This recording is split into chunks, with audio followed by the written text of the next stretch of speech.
disciplines.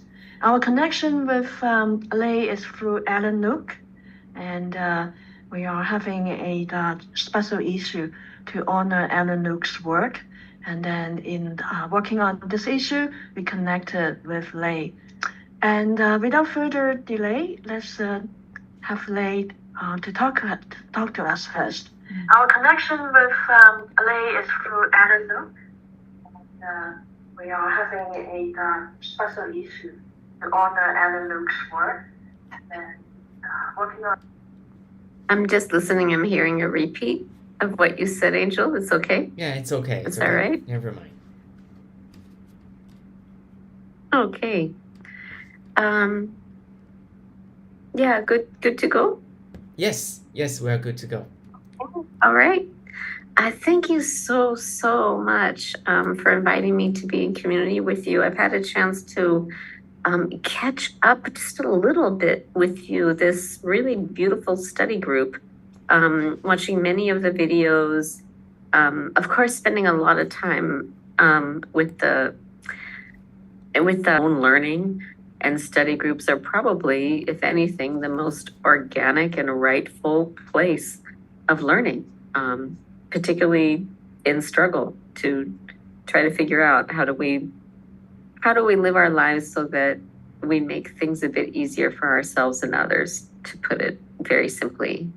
So I wanted to share, I want to thank everybody here. Thank you, Angel, it's just such a privilege. I've been reading your work for years, and we are definitely connected through our connection to Professor Alan Luke. And as I've watched the other videos, I've been able to hear other voices, and we've been in conversation over email at Chung Hong. Thank you so much for all of your support in the special issue and inviting me. I'm coming to you. It's about 8 a.m. where I am. I'm in the basement of my mother's home, where I sleep for the most part, most days than not. Since the pandemic, when we shut down our campus in Pittsburgh, I flew out the next day. I texted my dean and said, I'm going to Omaha. She said, I figured you would. Go be with your mom. And I've figured out how to stay for the most part and to care for her. And that's a lot of what I'm going to be hopefully doing, just a very short presentation on. It's a huge, wonderful privilege to join a study group. This is just one of my favorite things. So I'll try to say a few things, and then we can just study together and talk together and get into what you want. I'll preface a bit before I get into this. I've said that 3 times now, but I promise after this I will get into my slides that will ground me a bit.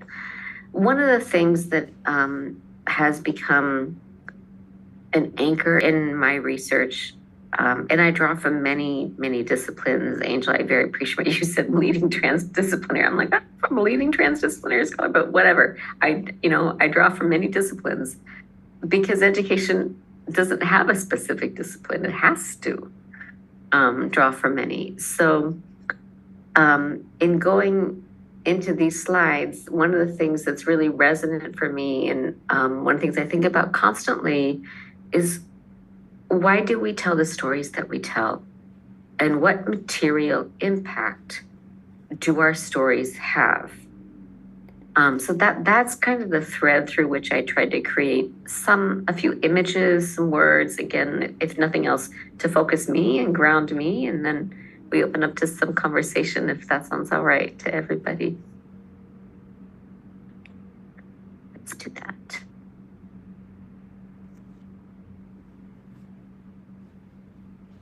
All right, can everybody see that slide all right? So I would like to talk about the narratives that we have about learning, about care, how do we world build? And I'm going to be talking about social geographies, referencing Ruth Wilson Gilmore there, of possibilities and enclosures. I have learned and unlearned a vast amount every day, caring for my mother. She cares for me. There's an intimacy there and a learning about intimacy that I know is very special and also temporary and fleeting at this time. And it becomes even more special, this caring for my mom and her caring for me. So, but to draw back a bit, just understanding ourselves and where we are, not in terms so much of identity, but relation. Like, what is your relationship to the university? What is your relationship with care? How do we understand ourselves as always being in mutuality? And it might be always being in relationship. And the relationship might be wrong. It might be a harmful relationship, but we're always in relation. All of our lives, words, narratives are intertwined. So how are we with this bottom question? How are we doing with our intertwined realities?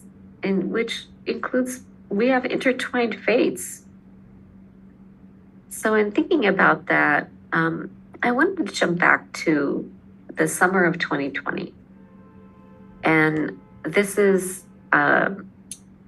this image is made by a group that no longer is creating these images, but it's by Racial Roadmaps. And in the summer of 2020, there was definitely in the northern and western, so to speak, depending upon which map you use, parts of the world, but there was also a global uprising. There were uprisings in many, many places about anti-Black racism, about the over-policing of peoples in many, many regions. And so this is a racial roadmap. And I'm just going to pause here so that people have a chance to, if they're able to visually see this slide, and if not, I'm happy to say some of the terms that are on there. I want to just take a beat so you could, if you're able to see, and if you're not, please either make a comment or let me know, and I can read aloud some of the words that are on this map.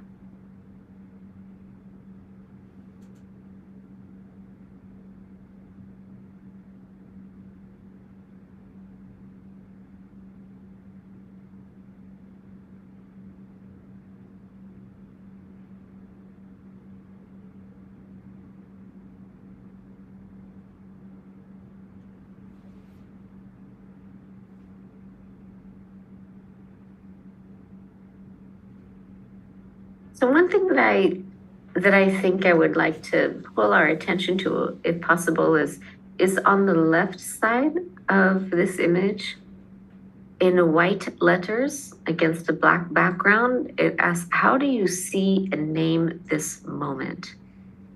And although this racial roadmap was made in the summer of 2020, I think this is a perennial important question.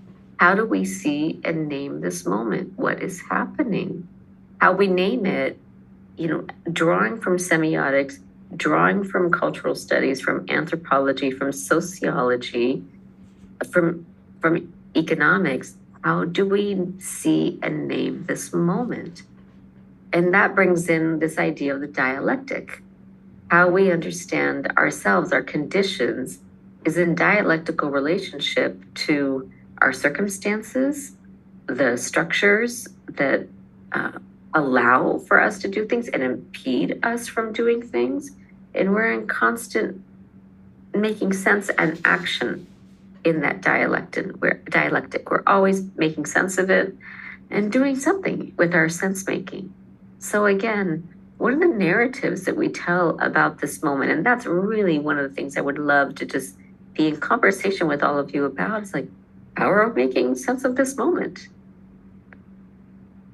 And what would we include in a roadmap for the past several years, going beyond 2020? And I mean, that's a very short timeline. That's like a butterfly wing flap of a timeline. It's very short. But also there's been a lot of flux and change. For me, in these past 5 years, it would be impossible not to talk about the ways that certainly the United States has this wonderful #1 status of coronavirus cases, deaths from coronavirus, and also a huge denial of death and grief at such a population level. So I would include that just where I sit in the United States, with what I might include in a roadmap for the past several years. But that's a question that I would love to hear more from others about. In the past 5 years also, it's important to point out the resistance, like there's amazing organizing going on in the United States and in many, many regions in the world. The image on the upper left is from a student encampment at UCLA. And if you can see it, I'll describe it. There are students on a kind of a raised quad in the middle of the university platform. And then in front of them is a line of SUV police cars ready to advance, allegedly, supposedly.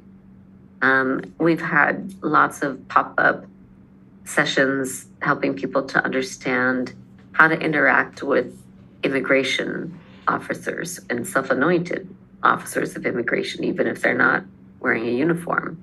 There's been a tremendous movement of labor rights across the globe. On the bottom left, I want to draw particular attention to this, as well as in the middle, on the bottom, you can see the flag of Palestine. And so how much there's been organizing and also how much silence there's been around Palestine. But on the bottom left, this is an image that comes from Chile. In Chile, for many populations, is literally trying to figure out, but when do rivers have a vote in democracy? Rivers as a life force, something that we are all connected to, land, water, sky. Democracy doesn't consider these beings to have a voice, to have a vote. So how do we change that? Because our lives are undeniably connected to land and water and air. They're inseparable. So lots of protests, lots of resistance, and accompanying, again in duality, lots of silence, a tremendous amount of silence. From where I sit in the United States, where I sit more specifically in the plains of the United States, the land of the Omaha, Okoboji, Shawnee, Potawatomi peoples, the government, the city's tremendous silence about Palestine, about Israel, a true, I would say, vacuum of conversation, of argument, of distinction between anti-Semitism and Zionism. So that's part of how I would name the moment. So I do want to try to be quick about just a few short stories of, in these 5+ years, I've also been able to be caring for my mother and her caring for me. This is a picture of her when she was doing more work in the basement now where I'm talking to you from. She started out just doing small alterations of pants for people, trimming, skirts, different things. And that became our livelihood. She made drapes, designed them. She worked in a sheepskin sewing factory for a bit. She worked quite a lot, and working and holding on to work and securing money was, of course, crucial. So I've had 5 years of returning to multi-intergenerational care, which had been in this really kind of young idea called the nuclear family. It's pretty young. It's not that old of an idea. My mother grew up in very much not a nuclear family context. There were many generations in her home. When people aged, there were many generations to take care of them as they aged. They stayed in their homes. And for the most part, they passed away in their homes.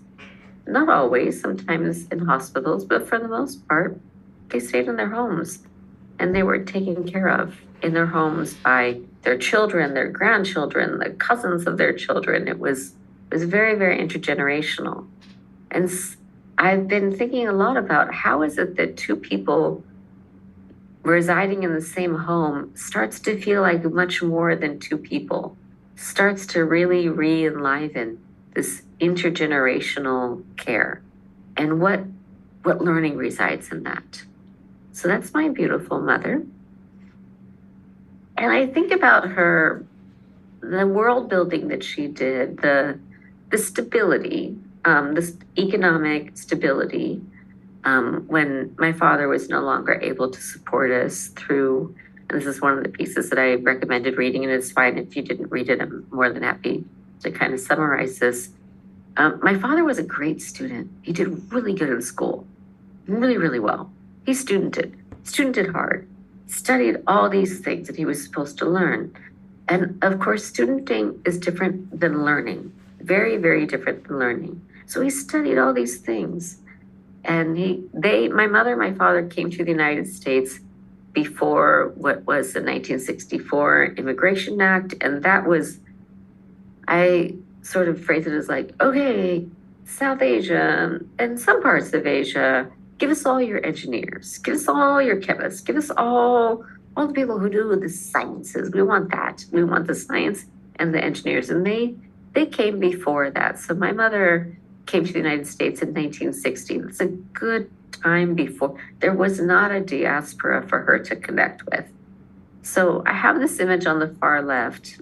Sewing has been such a steady presence in my mom's life, but I have the image on the far left because I remember my mom putting her hair in curlers every Friday after she had cleaned the whole house, had prepared. That was the one day of the week when we had a full Indian meal as dinner.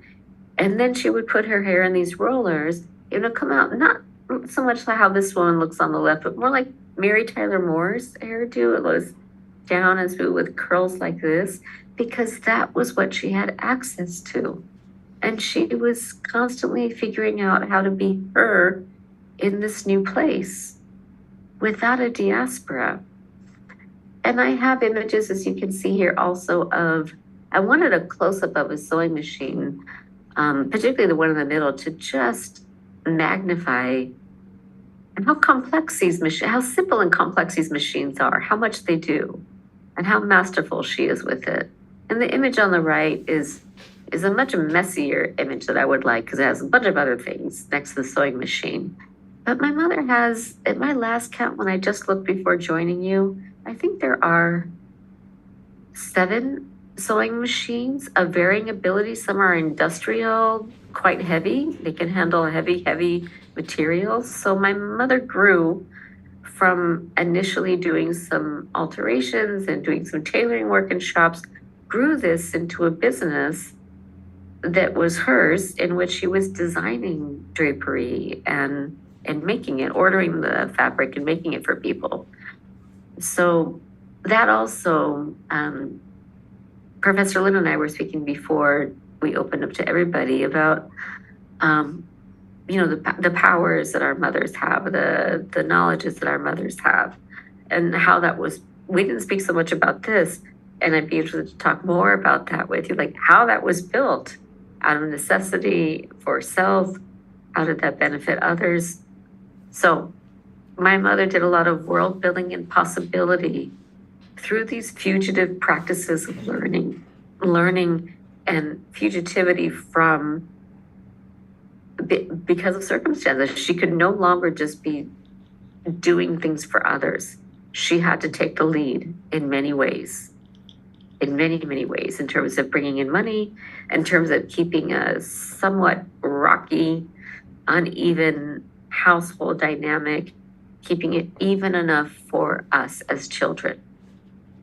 So if you haven't noticed, I just want to pause. I'm telling you a number of different stories about family, about work, about what motivates us, about craft and expertise. The stories are incredibly important because it's how we understand ourselves. So one of the stories that I wanted to tell you, I thought, let me just tell you a couple stories about my mom. One of the things that I love about my mother, not so much for myself, my mom watches Wheel of Fortune every single day. We watch Jeopardy and Wheel of Fortune. I try to cook during Wheel of Fortune because it usually annoys me a great deal. Because somebody wins a trip to, I don't know, Jamaica, Barbados, and my reaction is like, really? we haven't invaded the Caribbean enough. Now we're going to inflict Christy and her best friend on the Barbados. Really? This is what we're doing?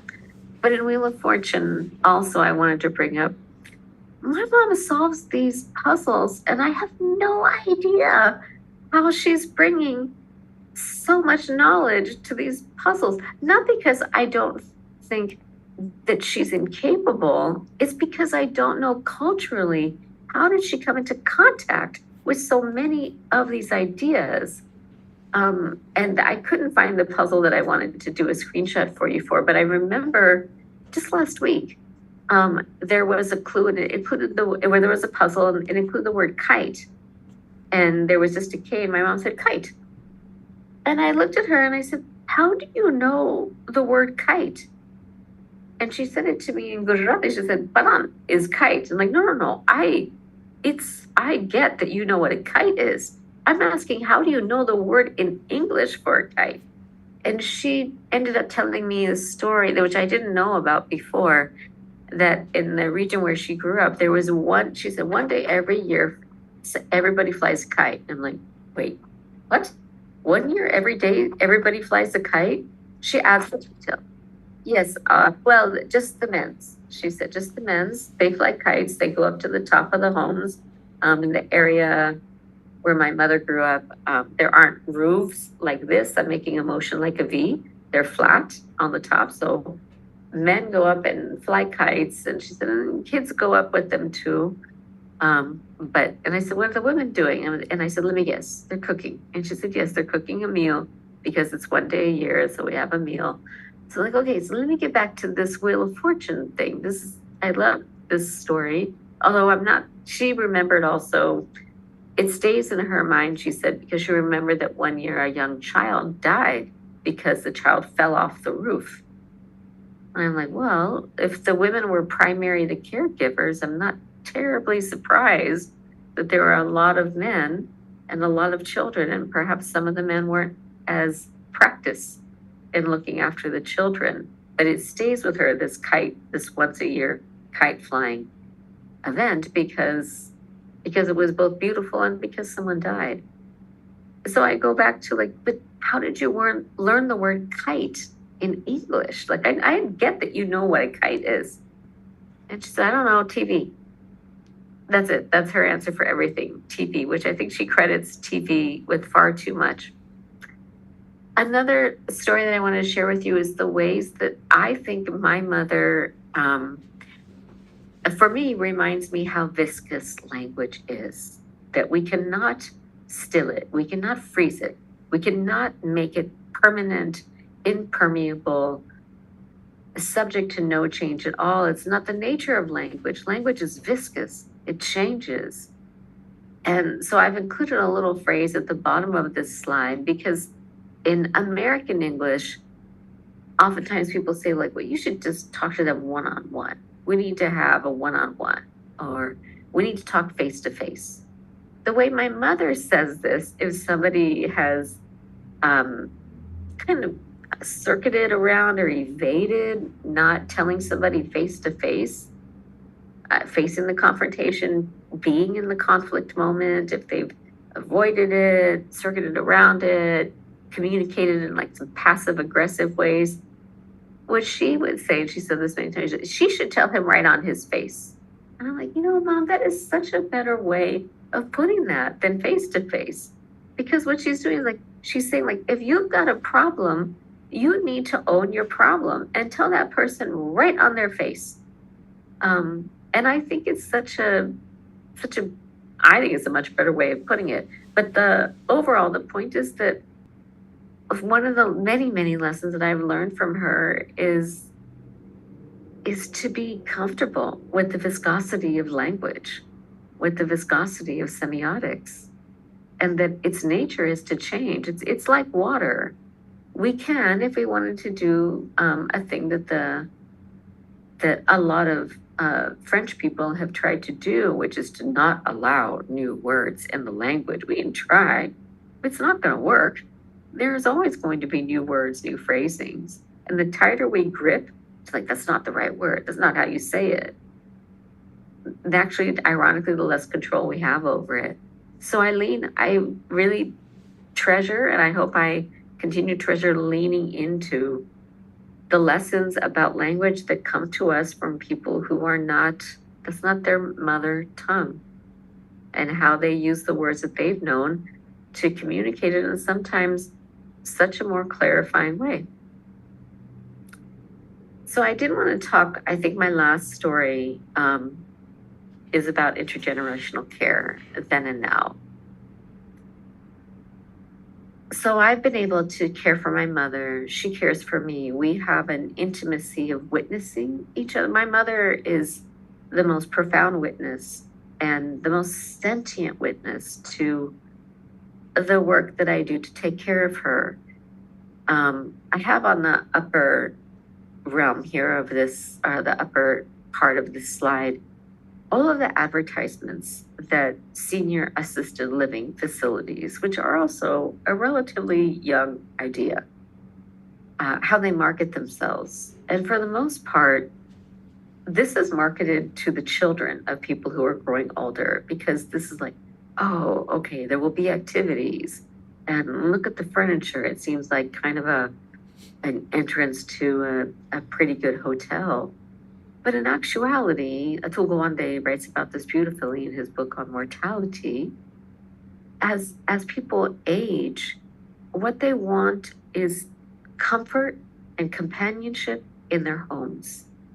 So they're not really, my mom has never asked, like, when is the watercolor class happening?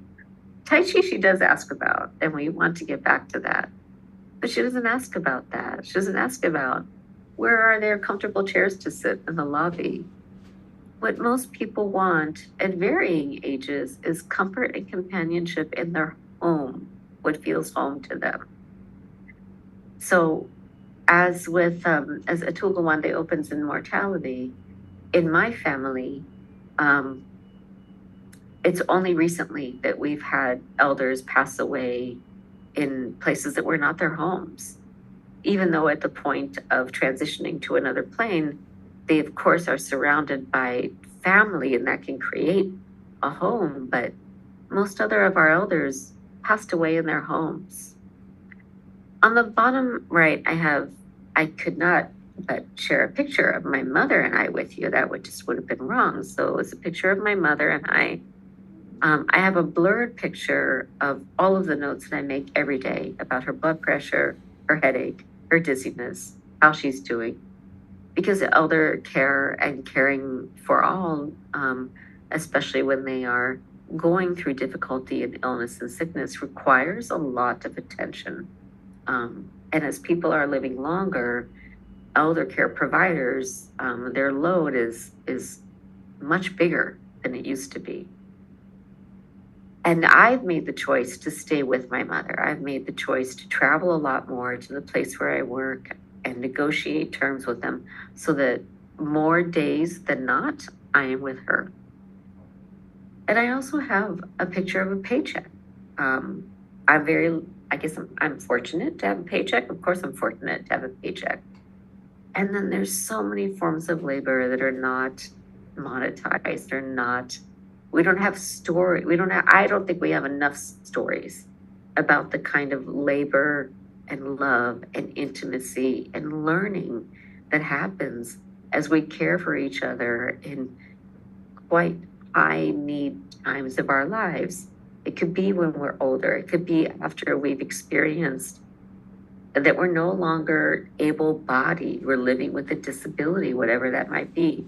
It doesn't have to be body. It can be an invisible disability. But there's so much learning that happens there. But this is not learning that we can measure by any score of achievement, by any measure of fluency, by any measure of mastery. It's much more elusive than any of these measures. And I think that makes it all the more beautiful. And to this slide's title, I think that's what makes it radical. It's at the root of learning that we encounter ourselves again and again and again. And we have these radical questions of who am I for why this, why now, why me? These answerability questions that I got to write about in a little chubby little pamphlet about 10 years ago. So I just have these questions that just want to open up to talk with you all. Where does intergenerational intimacy live in our social worlds? Where is it nourished? How can we normalize radical care, not transactional? I think that's one of the things that I am and my siblings, and I'm like, okay, will you stay with mom this time? And I'll stay with mom during this time. It can become quite transactional, which saddens me. What lessons open up when we stop denying mortality, grief, and interdependence? What does radical care have to teach us about learning and world making? So I'm going to stop sharing there because let's just talk for a moment. Thank you so much. I'm thinking about that too because when my mom got sick many years ago, and also when my dad got sick many years ago, I was still trapped in the university. I couldn't go to the hospital to see my dad, who was in the ICU for 6 months. And during that time, I still had to do tons of work at the university.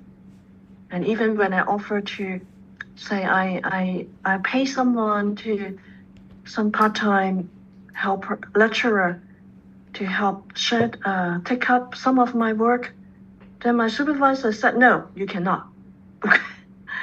I was, so what you share just bring back all this memory of radical care and at the root of learning, and why radical care is not normalized, not recognized, right? And why we are made to, as far as I can remember, we are made to act as if we didn't need to do that. You have to go on with your normal professional work because you're a professional.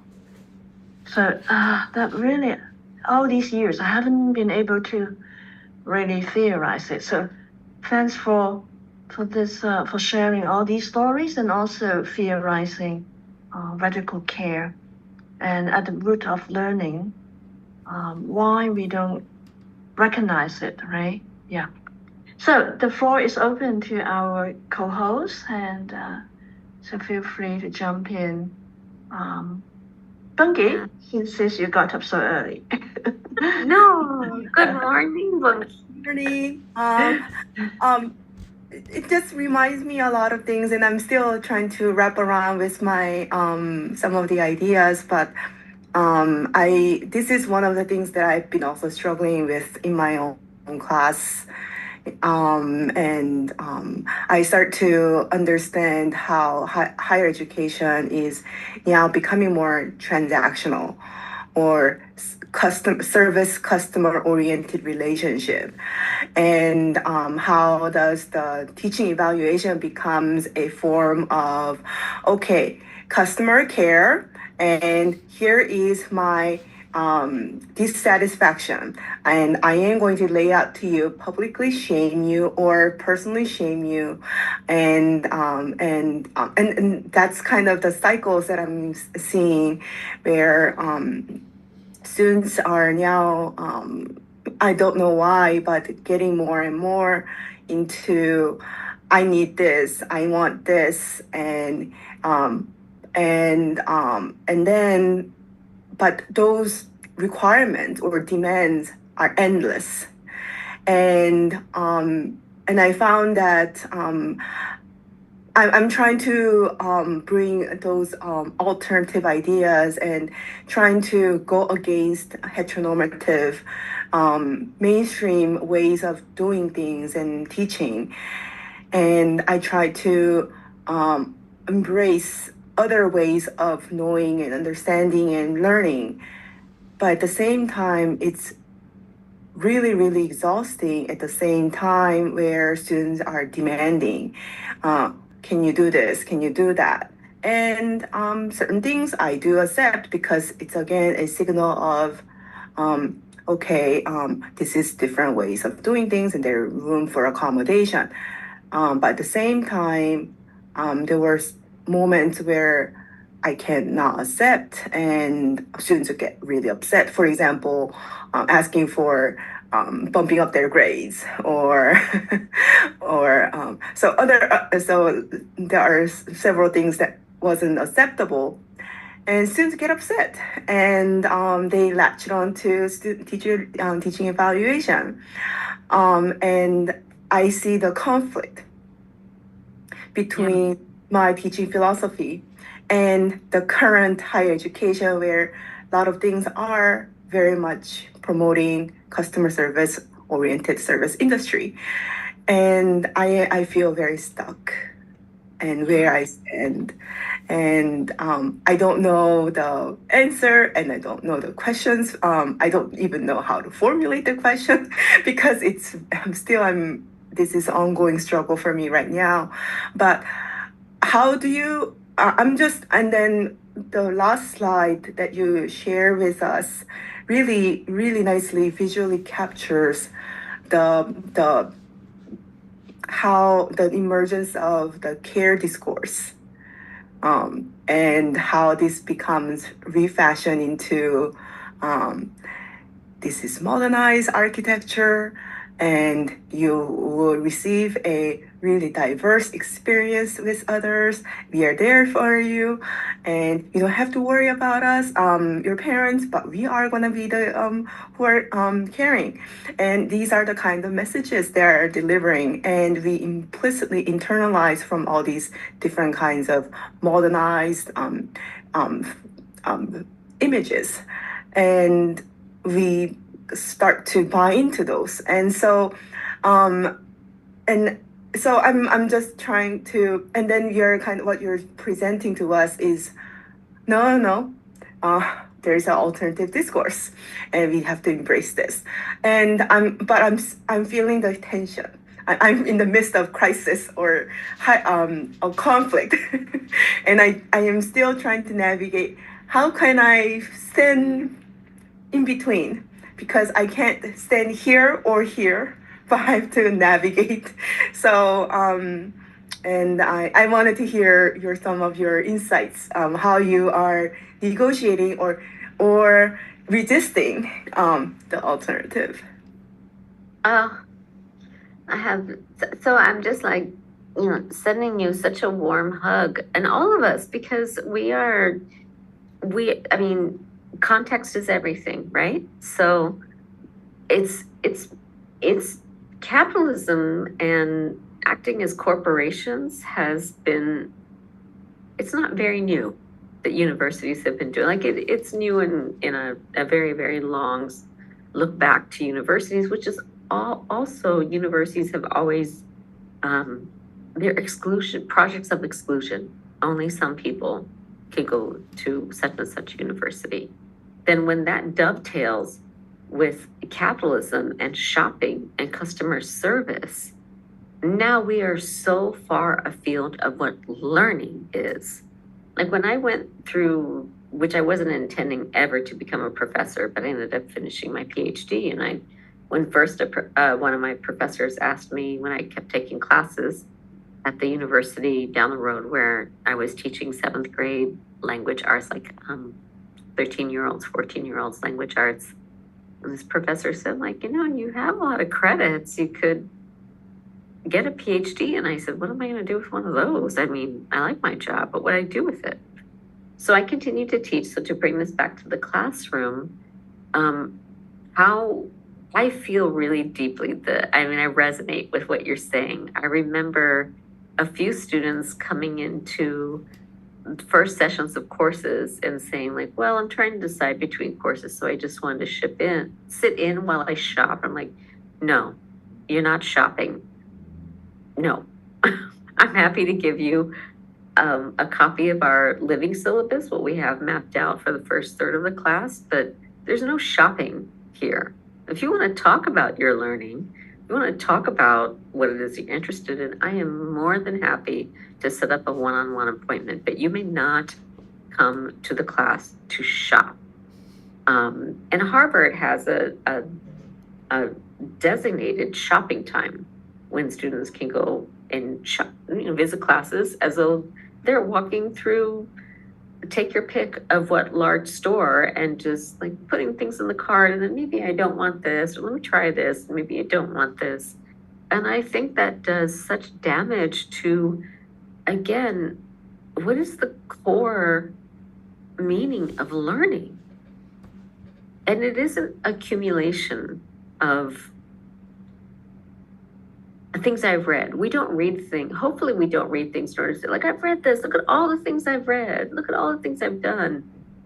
We read things in order to be in praxis with each other, to do even what might seem small, but in actuality is a small and large thing that's connected to a million other small acts. So, but I do want to go back to like the student evaluations. And so when I meet with whoever I meet with every year to go over my annual evaluation, I try to remind myself and that person that evaluations as they're done and the way people have been socialized they largely come to, I believe it was Nell Noddings who phrased this, but I'll have to double check my facts on that.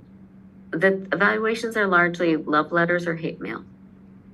You know, they mimic some things like online review systems like Yelp, like and those online reviews are largely love letters or hate mail. So we're not getting to the nuances of learning.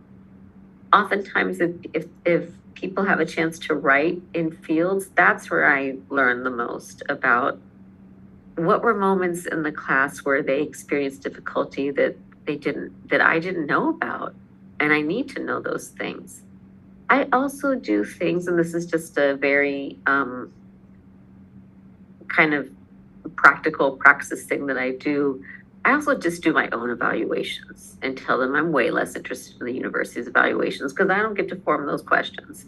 And they form questions that I think are completely off base. They'll ask a question like, did this instructor provide meaningful information that impacted you? And oftentimes the courses that I'm teaching unsettle people. And I should just say the courses, it's me, unsettle people. And I ask them to break up with lies that they've been told their entire lives. And I tell them up front, I'm going to ask you to break up with a lot of lies, such as achieving in school means you're intelligent. Not necessarily, you might be, but it definitely means that you're good at studenting. I know that. You might also be really smart at different things. We don't know yet. I'm going to ask you to break up with the lie that there are but two genders. I'm going to ask you to break up with the lie that we can know someone's race and that tells us something about them. It doesn't. It reminds us that race is a construct that was created to deliver racism.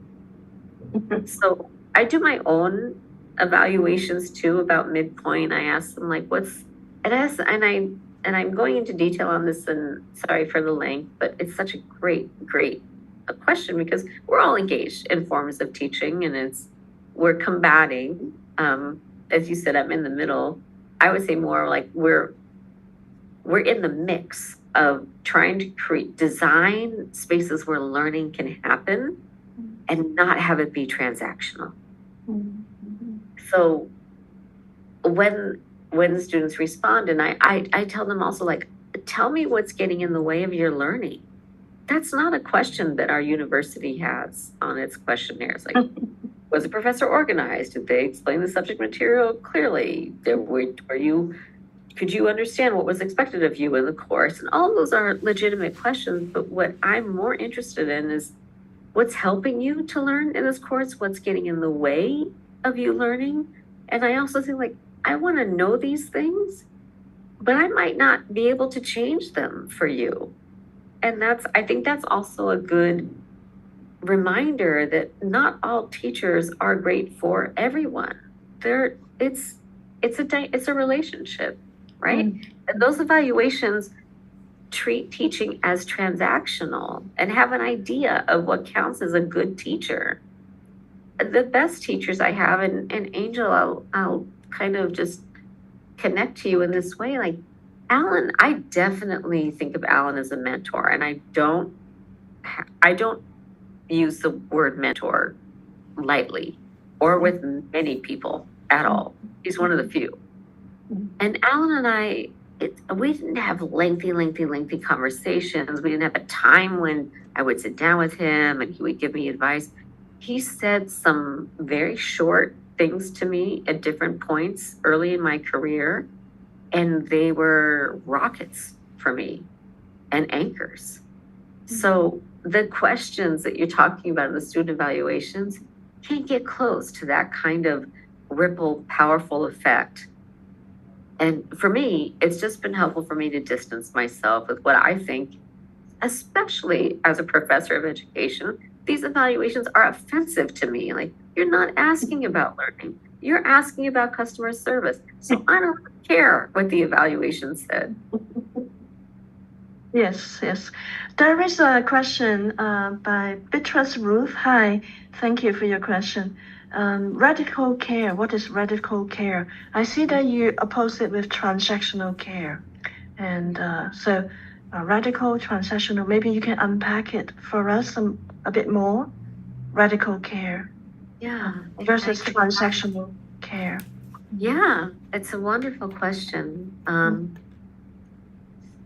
So I'll bring back into the example how in my nuclear family, again, a really young idea I'm not so sure about. My mom and I often joke with each other. Usually I start the joke, I'm like, Mama, I think we made a bad trade because you left from an intergenerational home, an agrarian life. She grew up in a farming village, a small farming village. There were always many people chipping in to do everything because that's just what needed to be done. And there was a rhythm and there was who would do what. Now, I do tend to blame the British for a lot. I'm like, okay, there was some gender binary going on already, but the British really made sure that there were just but the two genders, and more purposefully two genders for the purpose of, and that's, I'm sampling in Sylvia Wynter a bit here, like knowledge for the purpose of. So knowledge, creating knowledge of gender, having two versions for the purpose of dividing the labor across those two genders. So there, even in that pre-British having control of 75% of the globe, and then afterwards, radical care still kind of punctured through those gendered roles. Not always, but the radical care was about intimacy. Radical care was about really listening to what somebody wants. So as you were saying, Angel, like these is like, you know, how the appearances of the places look, and also Bongji, you were talking about this as well. Like, oh, it looks like it should be this thing, and it's pushing towards a transactional, like, oh, I'll give you money, you'll have my elderly parent or aunt or uncle or my elder will have a place that to me as a middle-aged person looks pretty good, then I feel better. But radical care is so much of what do you want? What do you need? People having agency and companionship in determining how they want their days to be, where their dignity is in their days. It'll come to me in a second. I'm blanking on the name of this anthropologist.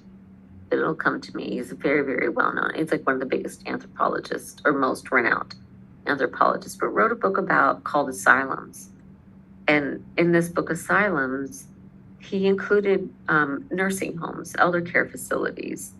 And he talked about asylums, schools, nursing homes, prisons, as places that were all self-contained that all of the things that you did when you ate, when you slept, when you socialized, were designed and put into your schedule for you. So very, very little choice, very little agency happens in that.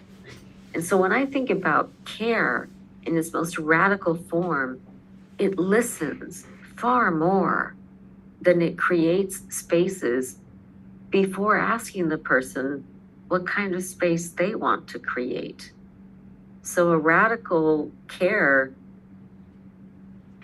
is first one of listening. And even when it's not what we would want for that person, we have a radical answerability in respecting their dignity while also trying to prevent suffering as much as we can. Does that get to that? I'm sorry. That was such a beautiful question. Yes, yes. You mentioned in your work, your writing, that learning is transformative with unpredictable consequences. And again, you mentioned your mom as an example. That you contrast it with formal schooling, with like achievement scores, production factories. In our Asian societies, I can certainly resonate with this observation. So we have helicopter moms and dads, and all they care about is the students' scores, right? But then you transpose this whole logic to higher education. Our supervisors, all they care is the metrics of our publication. How many did you publish in which journals, and so on and so forth. So it is also becoming transactional, right? So everything is colonizing our spaces for real learning for ourselves, as you mentioned, right? So on this note, I'd like to pass to Trung Hong, because Trung Hong's PhD research is about precisely about this. Trung Hong, your research about publishing. Thank you, Dr. Patel, for this amazing talk. Some of the quotes in your presentation really got me to think like what we can see and name at this moment. And this question got me to further think what we cannot see and name at this moment, because sometimes due to our personal life experiences, our knowledge systems, or even our language background, we cannot see and experience what others are experiencing. So relating to my doctoral thesis, your idea about the nonlinear relationship between learning and outcome, I really admire this idea, and it really resonates with my doctoral thesis. So in my doctoral research, I explore not the successful stories of publication, but how doctoral students, they feel they are rejected by the academia. And because in the current literature, we always see rejection as this material letters students receive about the decision of their submission. But the rejection could actually go further beyond the letter. It can be emotional, embodied, and it's not about how students their scholarship was rejected, but also about how they feel they are excluded from the academia because of their epistemic system, their status as a novice researcher, and so many other factors that could influence their position as rejected scholars in academia. So my question is how we could build a more inclusive and caring society, even for these emerging scholars like us, because I know Andrew has done a lot of work to engage emerging scholars and try to build a community like this YouTube channel. And students, they are welcome to participate and to voice out their ideas. So I'm just thinking how we could try to build a collective care community for scholars in a more wider sense. Thank you so much for your work. I'm excited to read your work, your dissertation, and for this question. I think that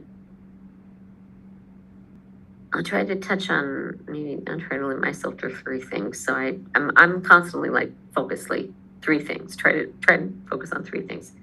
So I am happy that the nonlinearity of learning and outcomes or impact, I might say, it is nonlinear. It's not predictable. I have been a teacher. I'm 54 years old right now. I've been teaching since I was 20 years old. That's a long time. I'm fascinated. I'm still immensely fascinated by learning and teaching, because in the courses that I teach, which tend to be about education, society, oppressions, and also pathways to liberation. So we do a lot of looking at intertwined oppressions.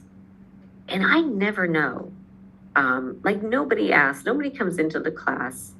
It's like I have a certain way that I view the world. I've got ideas about meritocracy. If I just work hard, be a good person, and follow the rules, things will open up to me.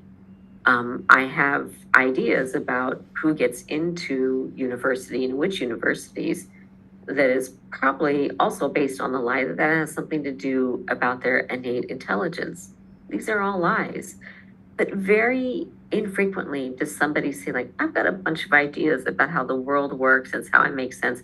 Why don't you throw it into your blender, hit the highest button, mix it all up, and just pour it into my lap, and then I'll try to remake how I understand the world. And that's a lot of what happens when we're actually learning, is we keep encountering ourselves and we keep thinking like, ooh, what do I have to let go of here?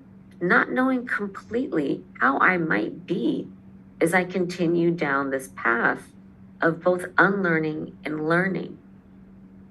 So it is nonlinear, it's unpredictable. I was saying the many years I've been teaching to underscore the thought, like, I don't know what makes somebody really able at that moment, at that time, in that place, to be open and like, okay, all right, just because somebody appears white to me or appears Asian to me doesn't mean that that's how they understand themselves, and doesn't actually tell me very much about how they negotiate pathways through life. All of that is nonlinear. But because we have quite linear measures and we look for, like, it should be, I don't know which way I should be holding, but things should be advancing and going up. Are people on grade level of their reading? Are they behind? Are they advanced? Elizabeth Gross writes about this so beautifully, like this obsession with timeliness. Is it too early? Is it too late? And nonlinearity gives us a way out of that. And I think one thing I would also say is, like, maybe let's not call them alternative ways of knowing, because in that way, just so subtly, we recenter that there's a center. And that center is young and not a very solid center, and certainly not a center that helps us to be better in our intertwined lives. Rejection, can I say a couple of things about that? I'm conscious of time. Please let me know if I need to be wrapping things up. But maybe let's talk a little bit about rejection. So one of the things that I've been trying to write about is failure, how important failure is. For some reason, I have a lot of abolitionists in my friend circle. which is wonderful. And abolitionists try and try and try again. Ruthie Wilson Gilmore puts us like, we make freedom and we make it again and again and again and again, because we're gonna get it wrong. But most of us, I think, in this space have been socialized to understand, if not rejection, because the rejection in the academy is its own beast of things that I want to comment on a little bit. But when we get something wrong, which doesn't necessarily mean that's what happened in the rejection that you got, but when we actually get something wrong, we know it. When you've left a class that you've been leading, or you've designing, and you keep thinking about it. I should have said this. Maybe I should have done that. It's all consuming, and it's really beautiful. It's really, Bongji, thank you so much for your smile right now. It's like, it's feeding me. It's like, it's so like, man, I wish I had a job where I didn't like think about it for 5 hours after I leave my job. Like, I should have said this. I should have done this. I should have done this. So, but the errors teach us so much, and they have this potential of teaching us how to be friendly with the mistakes we make, which also might give us this added benefit of not having on, like, a lot of colleges and universities in the United States do this now, the ones that are more, I call universities that have like more than $5 billion in wealth, I call them, like, they're banks. And I work for more of a corporation, doesn't have that much money. It's pretty bad at selling the thing that it used to sell, which is an on-campus experience. It's not as good as selling that. But when we get rejections from academic outlets, I really encourage you to remember that, and hopefully resist and change. I think this is part of your power generationally, is maybe when you read a manuscript and you are reviewing it, you don't have to find something wrong in the manuscript. You can provide, and I suspect that a lot of this group has been so, you have such beauty and such connection, and I can feel the momentum and the companionship that you provide to each other. If you approach reading manuscripts in that way, then you're keeping the author company. You don't pull your punches. You'll say, like, this part is really confusing, or wow, do you need all 6 of these theories? Because I think you can maybe do a lot with 2. But you review it for its success. Even if it's a reject from the journal, it can still be something that where you speak directly to the author or authors, like you're exchanging writing with them, like you're in a writing group. So I think that rejection is it's socialized in the academy. We're socializing the academy to first find things that are wrong. And that's what the review is supposed to do. Fix this, fix this, fix this. This was lacking, this was lacking, this was lacking. Oh, why would anybody, how do people muster the courage to open themselves up again and try it? But I know, and actually I want to really lift up one of the things that Angel and Jung Hong have done that I think is quite revolutionary in this special edition, in which they invited me to write a piece that's the special issue about Alan Luke's work. I write quite personally about my interactions with Alan. And I asked him, like, I don't know how I would blind author this, because I would have to just cut it in half and have a few little fragments of things. And they did a thing that I've been wanting for decades. They kind of moved away this golden ticket, like this principle of, like, the best journals are double blind reviewed. So we don't know whose work we're reading. And they did the opposite of that. I got feedback from somebody that I had a bit of interaction with, not that much, but we know who each other are. So her review spoke directly to me. And I have been wanting this for so long, because in the idea of rejections, like, why do we think it's better if we don't know who's reading why do we think it's better to not engage it as dialogue. So when we get these rejections, first of all, of course, just like put it away for a while. Don't look at it for a while. And when you look at it, try to find the things that are of use. And remember, the people have been socialized to like write all the things down that you can find that they need, or they feel like they haven't done a review. And it doesn't have to be that way. So both like give yourself space and remember that you have incredible power in just shifting the culture of reviewing. You can do it. We can do it. It's not that hard. It just happened with Angel and Zhong. It just like just flipped it on its head, like completely upended the thing, and it's beautiful. Thank you. I'd like to invite Ralph. You can jump in. I mean, I think our group has been trying to support each other. There are challenges because being able to publish means a lot to emerging scholars. It's Of course. Really, really something that caused a lot of sleepless nights. So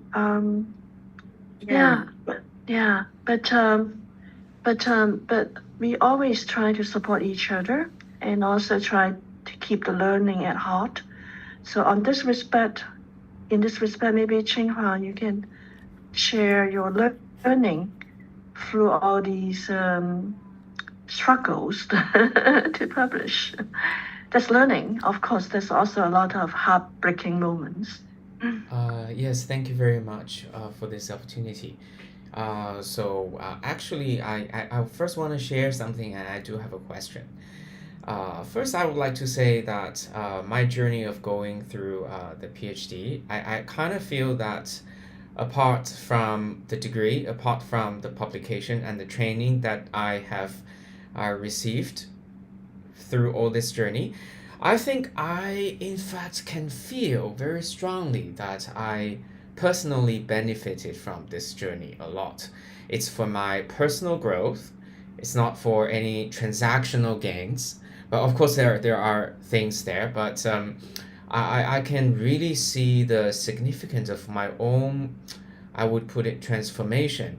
And the ways, the things, the theories that philosophy and the experience have all become very powerful and I say transformative resources for me to make sense of the challenges that could be coming to me, like in the future and now.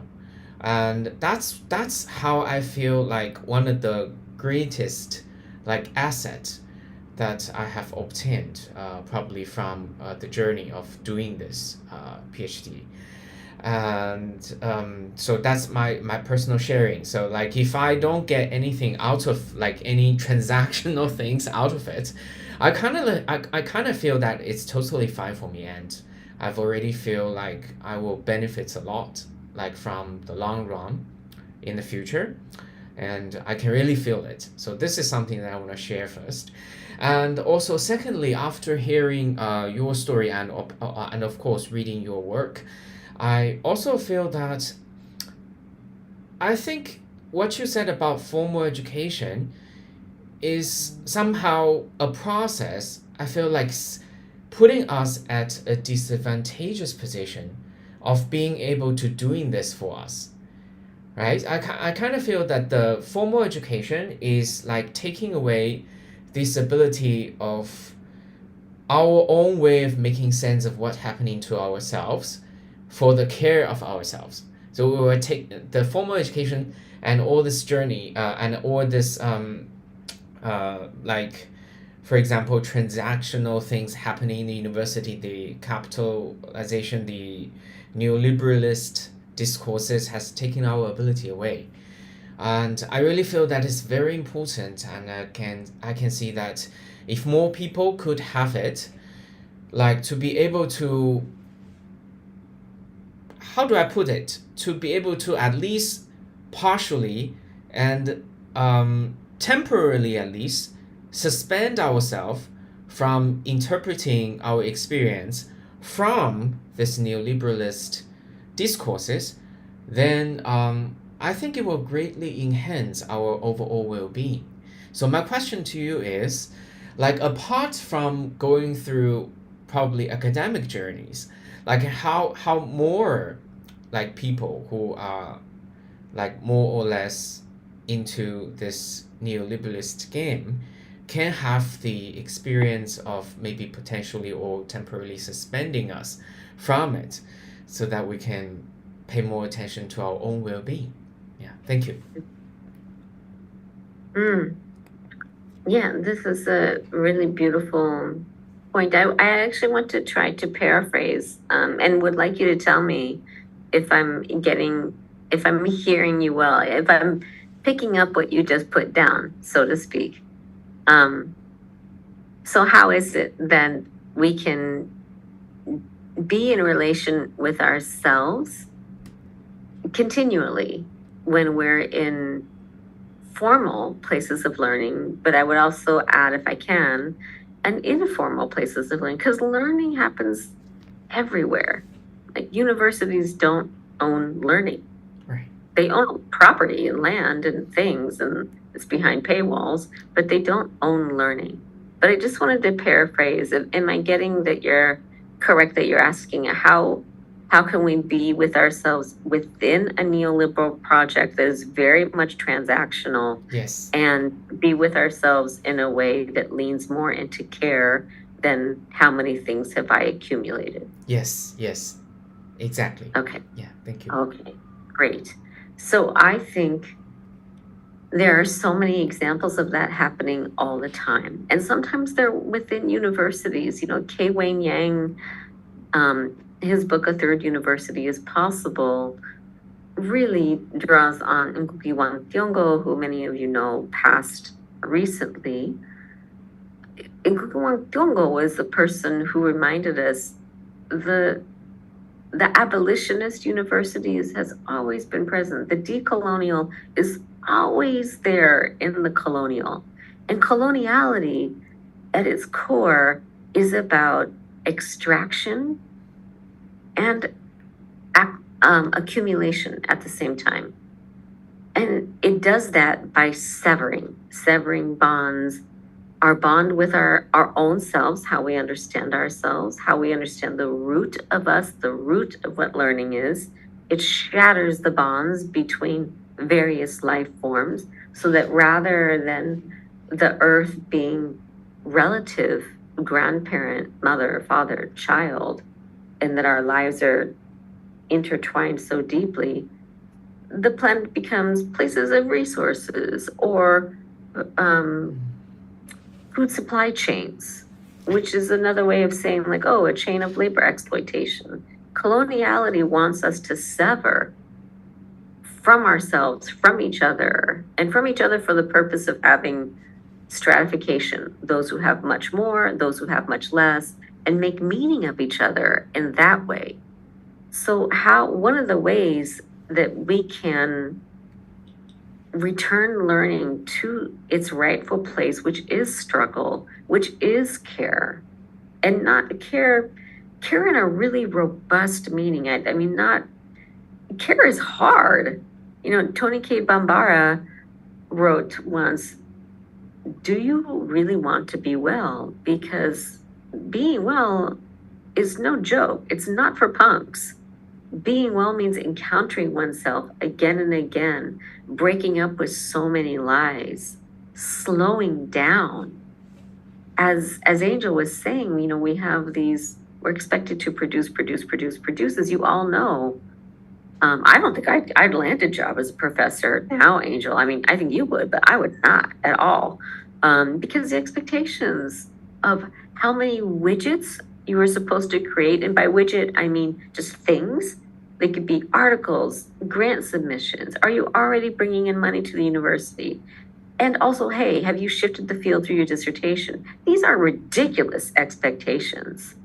They make sense in unfettered capitalism, but back to your point, they don't make any sense in care for ourselves. That actually means care for others, care for people we have never met, might not ever meet.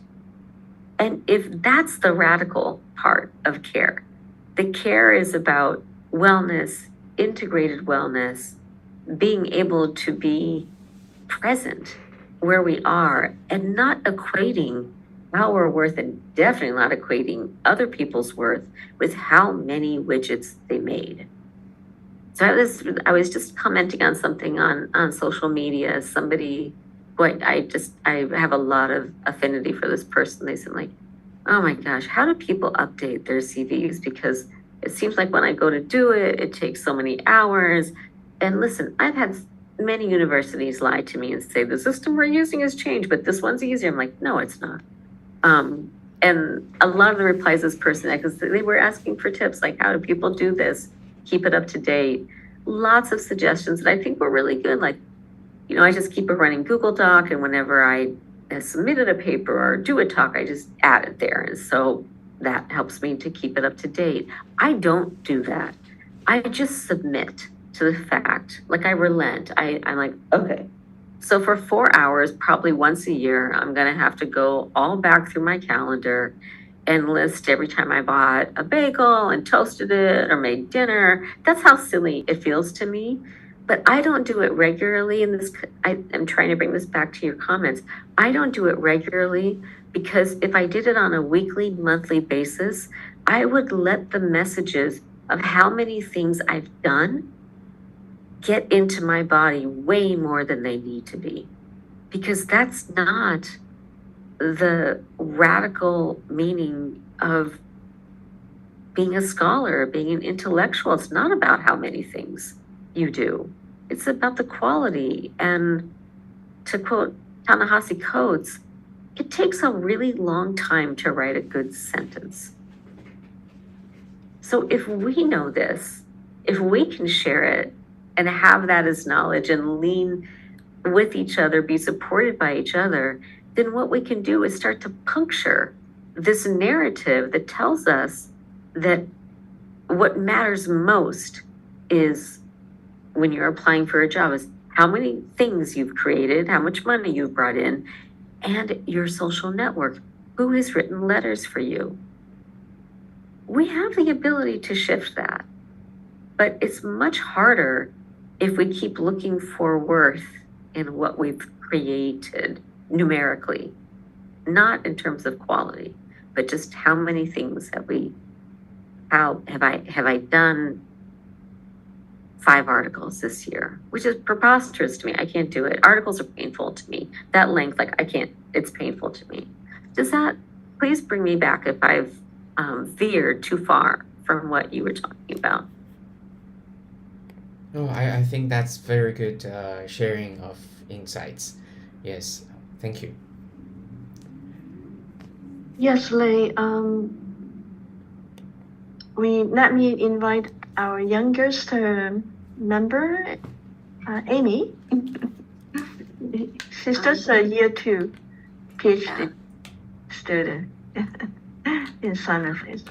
Hi, Amy. Hi, Dr. Patel. Thank you for sharing. I'm doing PhD at Simon Fraser University, and I'm also currently working with a new immigrant in a community-based adult literacy program in Canada. I'm deeply moved by your mother's story that you shared in your article, because I've seen many women I met in the community-based literacy program. They are learning for survival and also for themselves. Yeah. And I'm very resonate with your theorization about learning and caring. Learning isn't just the schooling, and just from school also can be a linear and from their self-initiative act and fugitive act.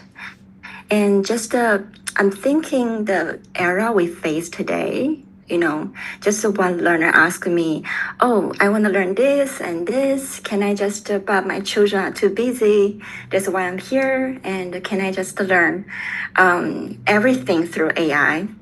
However, my answer was no, because we're also learning things through relationships, and through intimacy. So that was my answer. So you should come here. And so I'm very curious, about, so what do you think the fugitive learning in today's era we face? Some people might say the empire of AI. We can learn everything through machine or everything. So what do you think? Amy, thank you so much. I'm so grateful that you brought in AI. And I only just want to mirror back what you said, because there's so much brilliance there. If AI, we have to remember, and I love Ruha Benjamin's work. When I think about AI, that her work keeps me really, I find good company in her work, because AI is created by humans. And so, unsurprisingly, AI is going to reflect socialized ways of what is recognized as good, as intelligent. It's going to bring forward racism, ethnicism, xenophobia, heteronormativity. Shocking, but it's created by humans. As AI, actually, I'm smiling a lot, Amy, because I got an email from a former student. And they said, they wrote a paragraph that I could barely follow, not because it was not well written. It was very well written. It was because of my lack of knowledge. They were in a class where there was, the class was largely, it was doc students, all of them, all but two, would be considered people of color, Black, Asian,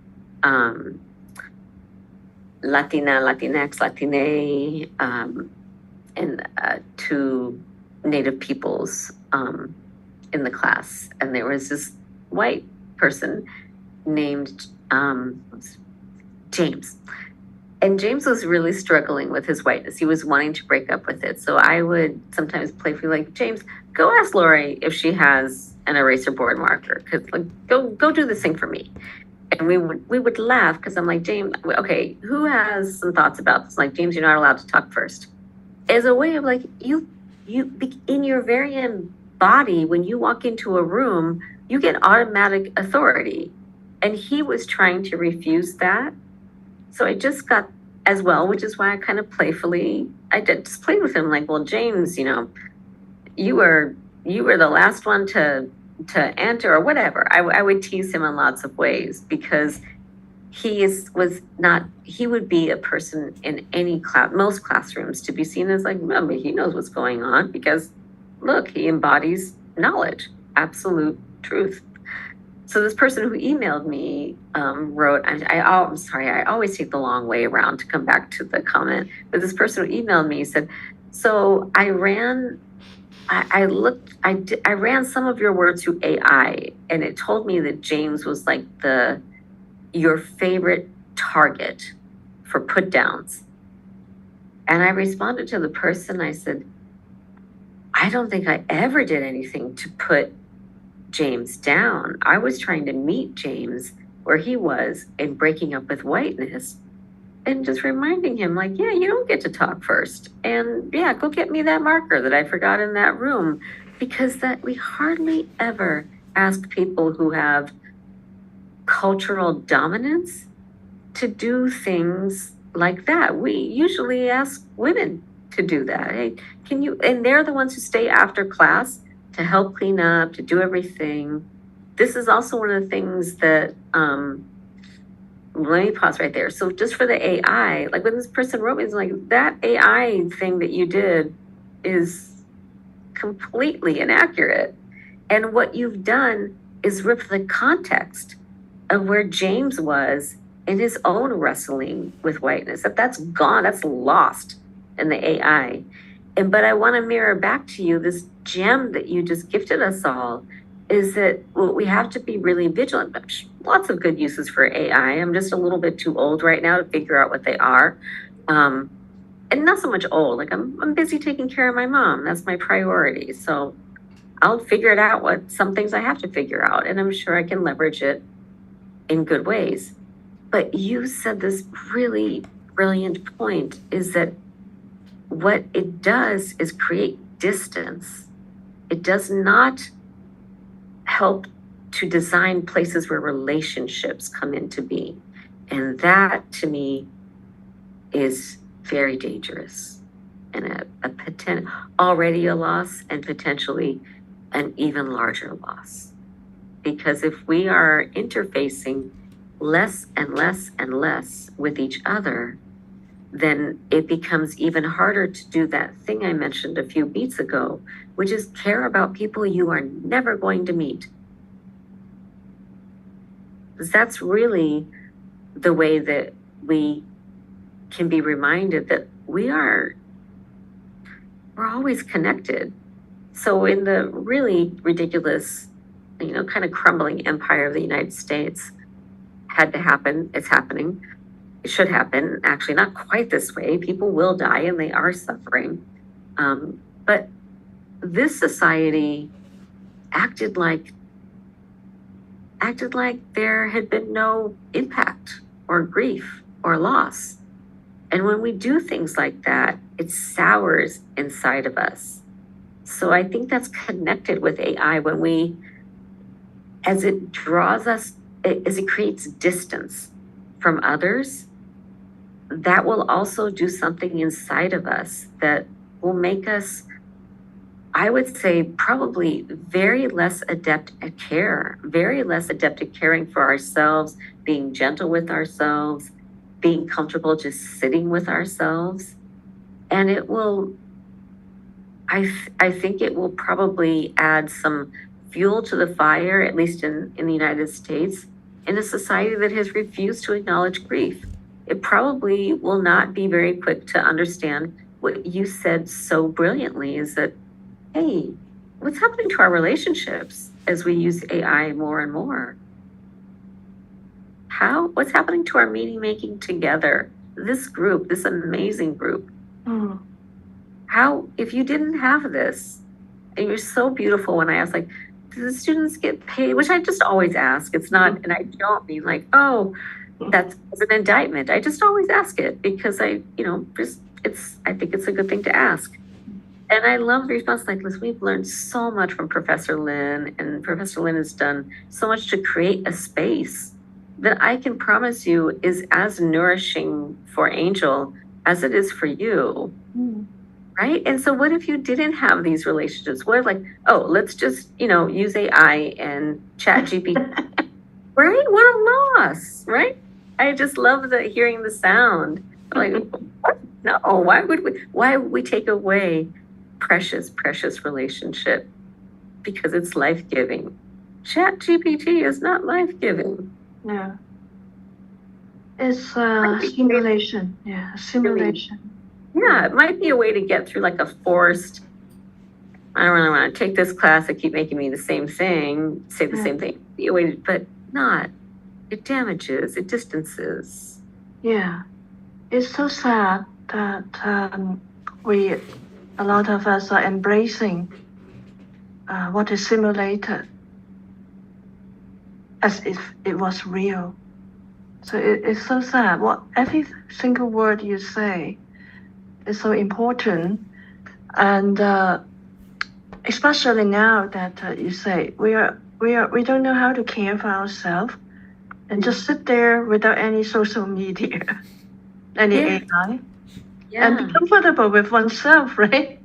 We are losing the ability to be comfortable with just oneself, and also with another human being, right? Then we are losing our humanity or whatever of being human. And it's so sad that all the institutions are going the other way. They're quite corporate. And I do think they're pretty bad at selling the thing that they're trying to sell. I don't think it's the thing I don't think they should be selling anything. Like, I want universities to be abolished, not in the sense of burning them down. I want everything opened up wide for everybody. I don't want things behind it, right? I mean, that's how we create a certain kind of freedom. Yeah, so that's why the radical, our audience, Beatrice Wolf was asking, what is radical care? And we need to bring it back. Care has to be radical. It's not transactional. No, I think that care and transaction are enemies of each other. Yes. Enemies. Yes. They're Care and enemies. transaction are enemies. They do not go together at all. Yeah. What often happens, what appears as care in a transaction is customer service, as many of you have pointed out. It's like, that's not care. That's just customer service. It's poisoning our relationships with ourselves and with other human beings. And yet, yeah. I'm sorry, Angel. I'm sorry, I interrupted you. Yeah. But yet here this is, right? Here this is. You, the really lucky one. It's in community for you this time. What's way more important is your long-standing relationships with each other, your ways that you that's where the core, the radical is. The radical going to the root. So you are in the root and in the roots of supporting each other. If I can share just one more thing with you, one small little, I swear this is a shorter story about my mom, but it really also, to me, is an example of what care means. So my mother, actually one of the things that Alan told me the first time he met me, he's like, oh, you're a bad Asian kid like I am. Because I didn't become an engineer, basically. And I, took jobs in different places. But when I was working at Boston College, I taught a class called Critical Race Theory, and I was able to get settler colonialism and coloniality kind of under the radar in that way, because that school would not have approved a class that had coloniality or colonialism in its name. And as we talked about circumstances, the world, various forms of domination and racism, ethnicism, heteronormativity, was 2015, and there was a lot of uprising in the United States about anti-Black violence by police and people who had anointed themselves as some kind of authority and the ability to kill others. There were a lot of protests happening. And I was asked to show up to the provost, the chancellor's office, many, many times. I was asked, did you require your students to become activists and do this? I can't do that. I don't have that magic. I can't make somebody an activist. And I also told them, this really discredits these people's own agency. They're incredibly imaginative, but you think I have nothing to do with it, except for the fact that I got to study with them in the room. And the classroom is a catalytic place. It's, as Bell Hooks wrote, and I'm paraphrasing here, the university is not paradise, and neither is the classroom, but it is a place where we can start to create new worlds. And I bring this up because at that time, my mom, my South Asian Indian mom said, Bitty, please don't get fired. Please don't get fired. And I was like, I don't care. I can get fired. I'll go back to teaching 7th grade, which I could never do because I can't get up that early in the morning anymore. It doesn't work. And she was like, please don't lose your job. After I moved and have now been with her really for the majority of most days and weeks and months, all she wants is for me to quit my job. All she wants. And that is care, because she sees just how much I work and she just wants me to quit. And I'm sure you can all resonate in your own ways, whether it's through your own experiences or stories that you've read or stories that you've heard, for in the trajectory of another Asian family in which being a saver and, you know, saving money rather than spending money and working very hard and stability and keeping your job, all these things were absolutely non-negotiables. For this woman to, in 2015, saying to me, "But please don't lose your job. Don't get into, I don't want you to get into trouble." I'm like, I don't care. What are they going to do to me? In 2025, which is, she's been saying this for several years, that all she wants is for me to quit my job. That's care. That's witnessing. Phoebe, I understand Phoebe also under a lot of workload, work pressure, but she just finished her PhD and she's going to have a graduation ceremony and party in July. So yeah, thank you for the story sharing, and I really love reading your shared publications. And when I'm listening to all the sharing tonight, I keep thinking about the keyword came into my mind about your notion of survivance. Actually, I checked the meaning behind, and I'm not sure if I'm understanding it correctly, but it reminds us that our academic coexistence doesn't only matter because of survival, a sense of survival, and it's about resistance. That's why you coined the term into survival plus resistance and also continuance. And then I think it's very important when you keep telling stories about your mom. I see a lot of care and respect from earlier generation to the latter generation. And that reminds us about translanguaging and transsemiotising and the values of flow. Because as a member of the academic or social communities, to be an emergent scholar, I think one of the most meaningful thing will be we are keeping the generation flow. And of course, we have the obligation to sustain a high quality of scholarship.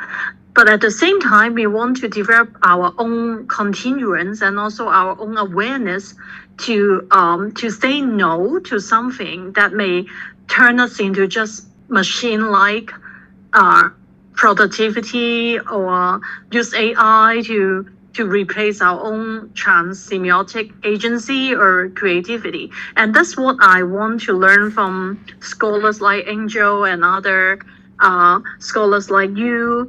And then for me, I have experienced a lot of struggle because Angel knows my background. My parents are terminal cancer patients, and since my childhood or teenage, I always have a mindset that actually it's so burdensome to fight for just survival, because even for being healthy is so difficult for my family.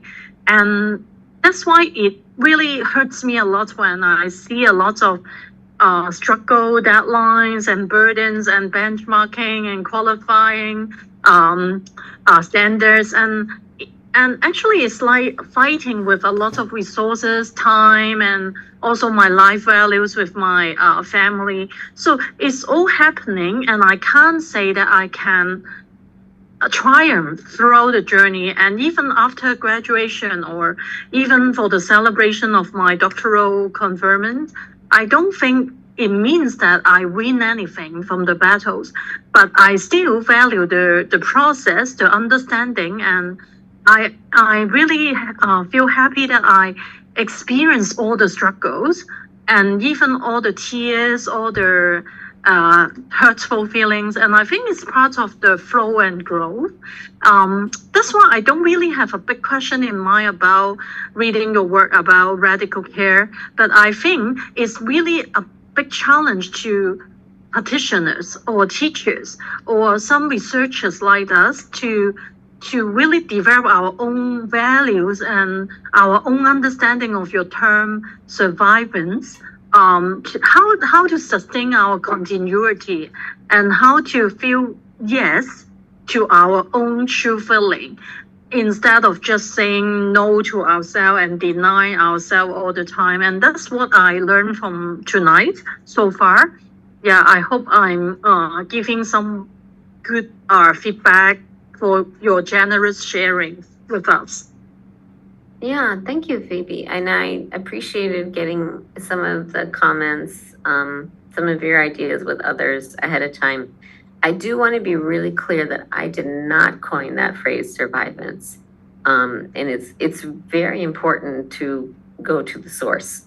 So Gerald Visner is the person who wrote about survivance.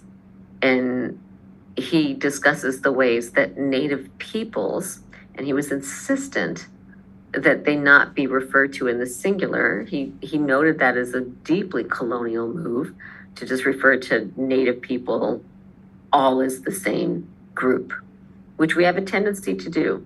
We have a tendency to use these categories and like, so this group of people, this race, this gender, this ethnicity.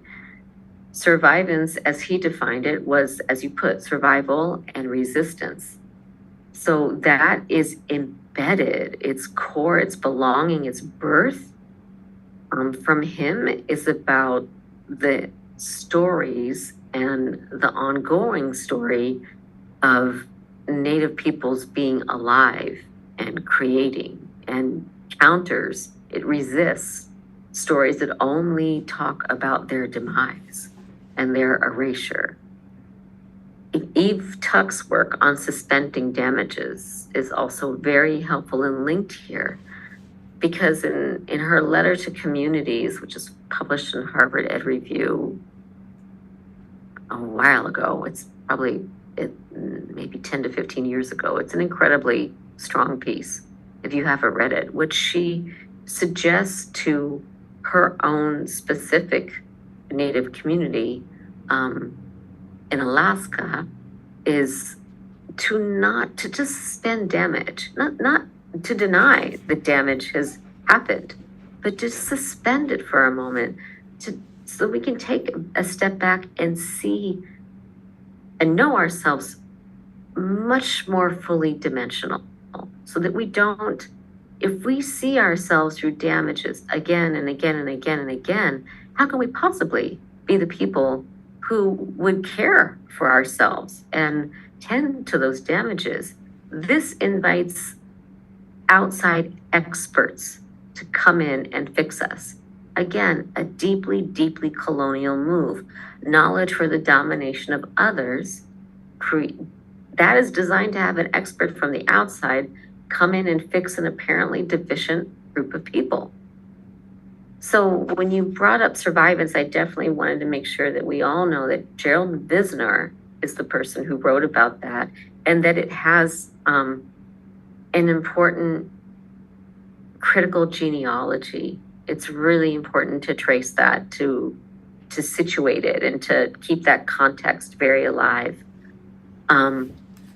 So in resisting, the other thing I might add, Phoebe, to what you're saying is, in survival and resistance, there's always creation happening as well. There's so much organizing going on in this global rise of authoritarianism and just this really grotesque, like, coming together of a billionaire boys club that is wreaking havoc across the globe, exponentially making things making people and living beings much more vulnerable to harm and accelerating many to death, their path to death. And in that, there's so much good organizing happening. So with survival and resistance is also the necessary companion of creation. And I think my biggest, at least one of the things that really helps me to stay grounded is I love learning so much that I refuse to cede it to universities. I refuse. I absolutely refuse to let learning be like, oh, that's where that happens in formal schooling. That happens in universities. That's their job. No, I could not be the daughter of this autodidact who taught herself this language, this different phonological alphabetic system, I would be doing damage to that. So that's something to keep in mind too, because I know your comments were very much in relation to the university, and we've had that other notes in our conversation today. So that's an act of refusal, and Audra Simpson's work really helps me, deepens any ideas I have about refusal. But I refuse to cede to universities and formal schooling.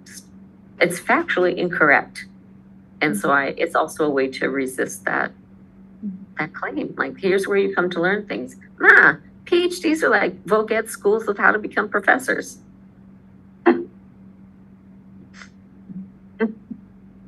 Thank you so much. And on that note, we have to finish because it's almost 2 hours, and it's been such a privilege to have your time for us. And so we will stay strong in our community, and we will keep on studying with struggling. No study without struggle. It's true. Yeah. Small local acts are happening everywhere. And that's a scale that I think is good for us to lean into. Thank you so much for inviting me to join. And thanks to those who are with us on the YouTube. And stay tuned to our future events.